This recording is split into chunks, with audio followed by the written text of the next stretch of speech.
Olá! Hoje as fontes trazem uma ideia, assim, que desafia um pouco o senso comum, né?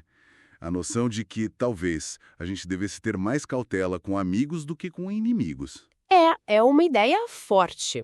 A tese principal é que essa proximidade toda pode acabar gerando inveja, sabe? Ou até um sentimento de direito adquirido. E isso levaria à traição mais fácil. Enquanto um antigo adversário que precisa provar o valor dele talvez seja mais confiável. Exatamente. Surpreendentemente mais confiável.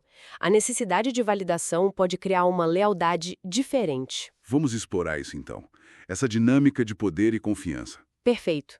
As fontes argumentam que a familiaridade, veja bem, em vez de só fortalecer os laços, pode na verdade criar ressentimento, ambição escondida.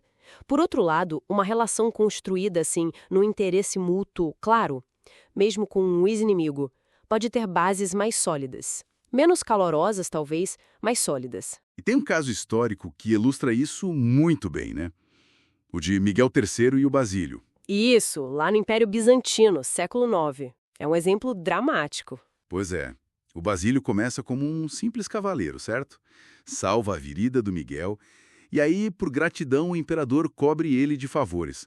Educação, títulos, acesso total. Vira o confidente, o mais próximo do imperador. Exato. E o Miguel ignora até o próprio tio, o Bardas, que era mais experiente, né? Preferiu o amigo. É, bem aquela história que atribuem ao Luís XIV, né? Cada vez que preenche um cargo vago, produz os 100 descontentes e um ingrato. Parece que foi bem isso. Miguel apostou tudo na gratidão do Basílio. E aí, bom, é aí que a análise das fontes apontam o perigo, né? O Miguel parece ter assumido que essa gratidão seria eterna, que bastaria. Mas ao dar tanto poder, tanta riqueza para o Basílio, e tão rápido, ele pode ter, sem querer, alimentado a ambição do cara, entende? Faz sentido. Ele meio que normalizou os ganhos. Exato. As fontes sugerem isso, que ele começou a ver aquilo como direito adquirido, sabe? Não mais como um presente e um favor do imperador. A dívida de gratidão foi sumindo, né? E o desejo por mais poder crescendo. E a situação piora muito, né? Quando o Basílio convence o Miguel que o tio Bardas é uma ameaça. Sim.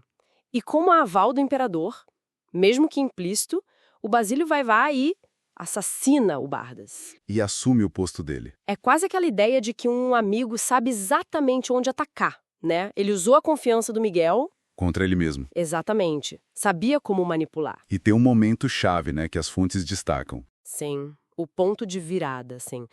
É brutalmente claro. O Miguel precisa de dinheiro e pede de volta para o Basílio uma parte do que tinha dado para ele. E o Basílio recusa. Na cara dura. Nossa. Ali, segundo essas interpretações, o Miguel percebeu o erro fatal. Que ele tinha criado um monstro, né? Alguém que esqueceu os favores e só queria mais poder. A lealdade que ele achou que existia evaporou? Por ambição. Aquela armadinha da amizade que o Castiglione falava se fechou. E o fim é trágico mesmo. Basílio não pensa duas vezes. Manda matar o Miguel Enquanto ele dormia. e se proclama imperador. Chegou a exibir a cabeça do antigo amigo e benfeitor pelas ruas. Terrível. Faz pensar mesmo naquela frase do Voltaire: Senhor, protegei-me dos meus amigos, que dos meus inimigos cuido eu. A traição veio de onde ele menos esperava, da confiança total. E tem também uma fábula africana interessante que as fontes trazem, né? Para refletir essa dinâmica de outra forma. Qual delas? A da serpente e o fazendeiro e a garça. O fazendeiro salva uma serpente, mas depois ela não quer sair da barriga dele. Aí uma garça ajuda a tirar a serpente.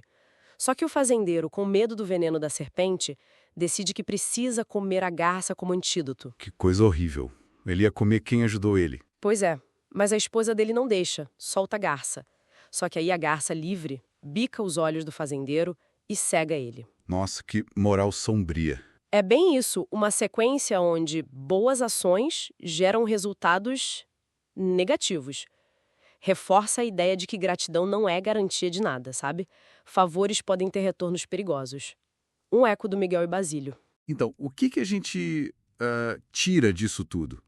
A análise parece sugerir que, principalmente onde tem poder envolvido, confiar demais só na amizade é arriscado. É uma aposta alta, né? A familiaridade pode acabar escondendo inveja, ambição. Exato. E, paradoxalmente, talvez uma relação mais transacional, calculada, com alguém que tem algo claro a ganhar ou perder, como um ex-inimigo buscando se reabilitar, essa relação pode oferecer uma lealdade mais estável, mesmo que mais fria. Claro, o ponto não é para sair desconfiando de todos os amigos, óbvio. De forma alguma. Mas é reconhecer a complexidade da natureza humana, né? Principalmente quando entra status, poder na equação. As fontes convidam a gente a manter uma certa objetividade, a avaliar as pessoas pelas ações, pelo caráter demonstrado ao longo do tempo. E não só pelo histórico de favores ou pela proximidade, pelo afeto. Isso, ponderar mérito, lealdade real, sem cair naquela idealização que a amizade às vezes causa, né? Aquela armadilha. Fica então uma questão para a gente pensar, né? Algo que essas histórias levantam, mas não respondem diretamente. Se confiar cegamente nos amigos pode ser tão perigoso, e se os inimigos podem, de um jeito estranho, ter lá sua utilidade. Como é que a gente equilibra isso? Como equilibrar a nossa necessidade de conexão, de afeto, com a prudência que é preciso ter para navegar essas águas complexas do poder, da ambição dos outros?